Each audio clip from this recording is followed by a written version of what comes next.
ও পূজা, পূজা মা, ওই পূজা ওঠো বাবা, চলো মা, হোস্টেলে যেতে হবে তো বাবা, চলো উঠে পড়ো, রেডি হও মা, পিছনে মোবাইল আছে, ওঠো ওঠো, 4:45 বাজে বাবা, অটো পাবো না মা গো।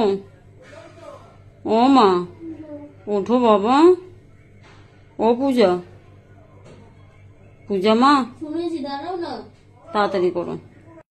আমি রেডি হয়ে গেছি, আসো। তো মেয়ে পুরো রেডি হয়ে গেছে, এখন মেয়েকে আমি হোস্টেলে ছাড়তে যাচ্ছি। তো মনটা একটু খারাপ লাগছে, সেটা তো হবেই, বুঝতেই পারছো, বাট কিছু করার নেই। তো সবাই খুব খুব আশীর্বাদ করো, ওর 9-এর সামনে পরীক্ষা, ওই জন্য ভালো মতন রেজাল্ট করতে পারে, আর যেন উঁচু ক্লাসে উঠতে পারে, আর নিজের যেন খেয়াল রাখতে পারে, আর যেন ভালো একটা সুন্দর একটা বাচ্চা হতে পারে। যেখানে আমি প্রচুর আমি দেখেছি আমাদের অনেক বন্ধু বান্ধবদের বা প্রচুর খবরও দেখি, আমি এরকম সন্তান সত্যি চাই না, মানে মানে ওইরকম দেখতে চাই না, বাট চাই না, কথাটা ভুল বলা হয়েছে, ওইরকম দেখতে চাই না। তো চলো টাটা। তো দেখুন মেয়ে পুরো রেডি হয়ে গেছে, মেয়ের পিঠে একটা ব্যাগ, হাতে একটা ব্যাগ, আর আমার কাছে একটা ট্রলি আছে, এই যে। তো চলো ওকে ছেড়ে দিয়ে আসি। আর দেখো একেও দেখো, মানে এও যাওয়ার সময় এখন বেশ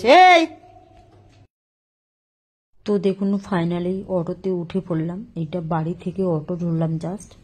তো এতটাই রাস্তা খারাপ বলে বোঝাতে পারবো না। তো চলো, তারপরে তো বাঘাযতীন চলে এলাম, বাঘাযতীন থেকে রানীকুঠি লাইনে অটো ধরলাম, রানীকুঠি চলে এলাম। তো আলটিমেটলি আমরা কিন্তু হোস্টেলে চলেই এলাম। এই যে হোস্টেলের ব্যানার দেওয়া আছে দেখতেই পাচ্ছেন, ওই যে দোতলায় লাইট জ্বলছে ওইটা হচ্ছে ওদের হোস্টেল। তো চলো টাটা। সো গাইস, এখন মেয়েকে আমি জাস্ট ছাড়লাম, ছেড়ে আমি জাস্ট যাচ্ছি। মনটা আমার খারাপ লাগছে, ওর সামনে আমি কান্নাকাটি করিনি, কারণ জানি ওর সামনে কান্নাকাটি করলে ও খুব মনটা খারাপ লাগবে, তাই ওর সামনে কান্নাকাটি করিনি। তো যাই হোক, ওকে ছেড়ে আমি চলে এলাম। এই যে হাতে ব্যাগ দেখছেন, ব্যাগে করে জুতো আছে, আমার মা কালকে চলে যাবে, মায়ের জন্য আমি নতুন এক জোড়া জুতো নিয়েছি বাঘাযতীন স্টেশন থেকে, সেই জুতোটা আছে। তো চলো বাড়ি থেকে দেখাবো সবাইকে, তো চলো টাটা। ফেরার পথে দেখুন ওই যে ব্যানারটা দেখতে পাচ্ছেন, বাঘাযতীন স্টেশন, এখানে একটুখানি সবজি কেনাকাটা করলাম, কারণ আমাকে তো রান্না করে খেতে হবে, কারণ আমি মেয়েকে কথা দিয়েছি। তারপরে বাড়ি চলে এলাম। সো গাইস, ফাইনালি চলে এলাম বাড়িতে মেয়েকে ছেড়ে। খুবই মনটা খারাপ লাগছে, আমি ওর সামনে কান্নাকাটি করিনি, কেন আমি ওকে কথা দিয়েছি, ও আমাকে বলেছে আর একদম কান্নাকাটি করবে না, কেন আমাকে তো এরকম পড়াশোনা করতে বাইরে যেতেই হবে।